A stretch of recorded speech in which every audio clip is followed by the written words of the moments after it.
Karen Reed might have gotten her Lexus back, but when it comes to her cellular devices, it seems like Norfolk County's county-funded sausage casing, Michael Morrissey, has got other plans in store. This and more in today's video. My man. Hello, and welcome back, roommates, to another titillating edition of Alexasrewm, where we are not lawyers, we are not medical professionals, and we are not law enforcement. We are just people. People who have opinions about all things going on in the true crime community, including Special Prosecutor Robert Camille Cosgrove, who's buzzing around the Norfolk DA's office like a geriatric hornet on Cialis, because not only is he juggling the recently filed lawsuit against him by one fake victim, Lindsay Gattani, as well as also prosecuting Turtle Boy for the witness intimidation charges against the McAlbert Mafia. But the creature from the Black Lagoon has also been nominated as tribute to examine Karen Reed's cellular devices as part of an ongoing investigation. I mean, at this point, Cosgrove is just like the clap. He's the gift that keeps on giving, or in this case, receiving. Maybe he's just trying to save as much money as possible, get his bag so he could do a large stint in Mar-a-Lago so he could shoot the craps. We'll be featuring craps, Al. I played that in Chicago. I don't offer it myself. Gets these hoople heads confused, you know? Karen Reed's legal battles continue as she attempts to retrieve not one, but two cell phones still being held captive by authorities even after her Lexus was returned, which, as we'll find out, is currently being buffed and polished, getting the old Michael Proctor treatment with the whole buffing and spiffing. Court documents reveal special prosecutor hired by Norfolk County District Attorney Michael Morrissey, this is Robert Cosgrove, wants to examine the phones as part of an ongoing investigation. Where have we heard that language before? The phones were initially seized by state police in January 2024. This was because they were trying to indict Karen Reed and Turtle Boy for co-conspiring with each other to intimidate witnesses, which it seems like I guess they're trying to do again. This is all just par for the course at this point. Trying to do the same thing over and over again and delay until, what, you run out of resources and patience from taxpayers? What is the point? She was acquitted. I don't understand. As 25 investigates reported a grand jury block, so some of this language here is kind of a little misleading. So a grand jury blocked the indictments. In other words, due process carried out. They did not find enough evidence to support the allegations that they co-conspired to intimidate witnesses.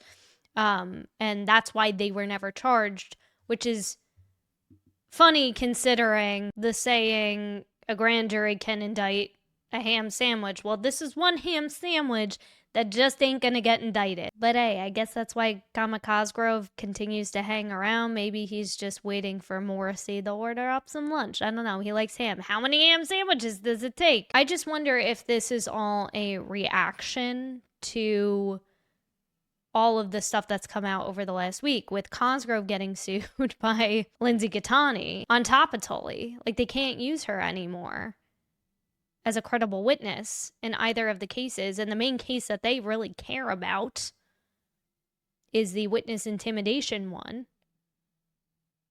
So is this a response reaction to that, so they can attack from a different angle? Because it's clear as day to me that Cosgrove's going to have to step back. I just don't see how Cosgrove's going to possibly proceed ahead unless they continue kicking the can down the road. But again, as it's pointed out from Karen Reed's attorney, Stephen Bouzang, who has the best name for an attorney ever, they're not going to find anything on her phone that they didn't already find before. It's the same thing that they're doing to Aidan Carney, holding on to dear life to his cell phones that have nothing on them. And they're refusing to give it back because of an ongoing investigation? What's the ongoing investigation? According to the Norfolk DA's office, the investigation has been closed. In an August 28th court filing, less than 2 months after Karen Reed was acquitted in the unaliving of John O'Keefe, Cosgrove asked a judge to order Reed to provide any passwords or other information needed to access the 2 iPhones, and probably a step-by-step manual as to how to unlock her phone as well. Cosgrove is also requesting she identify any communications protected by attorney-client privilege. And obviously, Karen Reed is challenging the request. So let's take a quick listen to what her attorney had to say. So it's your understanding, based on them withholding the phones, that they're still investigating Karen Reed? I was told it's an ongoing investigation. I think that's clear from their filings. I think that there is no ongoing investigation. The investigation was done. Right, so there is no new evidence, just mom's leftovers from the last hoorah. So again, like, I don't know what they expect to do other than continue to waste everybody's time, the court's time, by kicking the can down the road to what, make fetch happen, to make Jennifer McCabe sleep better at night because she's afraid of the ice cream man. This is just insane to me. Now we're gonna get a sneak peek of what Karen Reed's Lexus looks like currently in the auto body shop that's taking care of all of its buffings. I mean, I don't know what she plans on doing with this car, if it's gonna come with a complimentary jumbo-sized 7-Eleven soda cup with Trooper Paul saliva spit all over it. Is she gonna find what is she gonna find in there? That's what I'm most curious about. I'd be digging through every single glove compartment, checking for wires. I'd be super paranoid about it, but I'm curious to see what she plans to do, if she plans on driving it. But has she gotten her ability back to drive and her license back? I know she's on probation right now, so I'd also be afraid to drive. I'd be afraid of just randomly getting pulled over for no apparent reason, but let's see what this newly buffed version of her vehicle looks like. Reed did get her Lexus back. It was returned Monday. JB Auto Care in Weymouth agreed to fix it up for her. You can see a new taillight is being installed. It's unclear if she'll ever drive it again. Attorney Buzang expects there will be a court hearing where Reed will formally ask for the return of her phones. For 25 Investigates, I'm Ted Daniel. Which, I mean, she shouldn't have to do. And I asked this question to Andrew Myers, too, if it's generally a normal protocol to have something in writing to be like, hey, I want my shiz back. And from my understanding, I guess it's more complicated than meets the eye, but I feel like it was just a big fat waste of taxpayers' money on top of all the trials and the charges against 2 innocent people, but I digress. It's also hosting a large vehicle. It's not like a little tiny, smart car. Toyota Yaris doesn't take up more than half a flippin' parking spot. It probably has a whole ass dedicated space to it, pardon my French. So when you could be fitting other vehicles in its place that might be tied to other criminal investigations. But hey, right? What do I know? So Karen Reed's getting a new taillight. I imagine having the vehicle, at least in her possession, could be useful for her civil suit. So we will see, but when there is an update with all of this in terms of any upcoming motions, etc., we will be here to update you as well. I did not see, though, in that center console any remnants of blue paint or empty soda cups, so that's good that she's getting the full express. I hope she gets her cellular devices back eventually as well, too, because it's just such a gross invasion of privacy.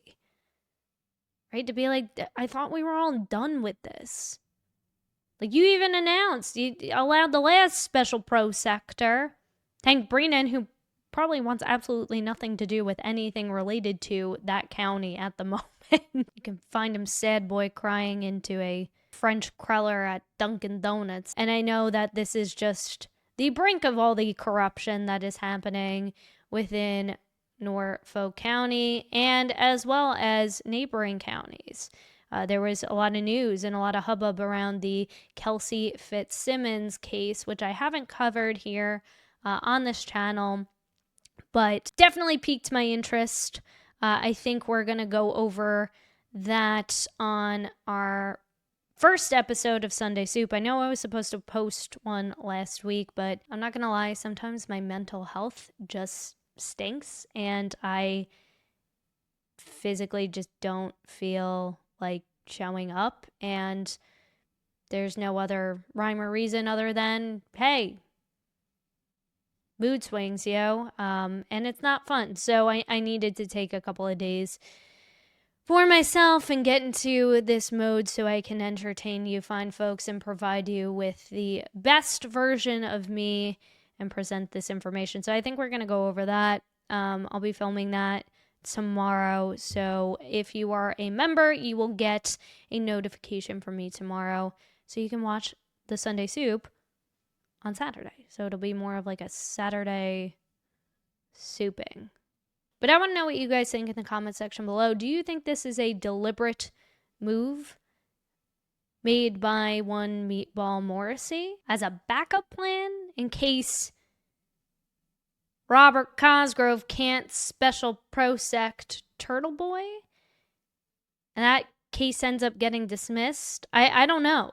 I mean, I don't see a world where Turtle Boy goes to trial, although that would be hella interesting just to see Bradle and Bettero go against the McAlbert Mafia from a content perspective, but I hope it doesn't. I hope that, you know, he gets to end the hell loop that he's been living in for the last, what, two years? My goodness. So, I mean, we're running out almost, 3 years? So it's just, enough is enough. Is enough. But I'm curious to hear your thoughts. Thank you so much for watching.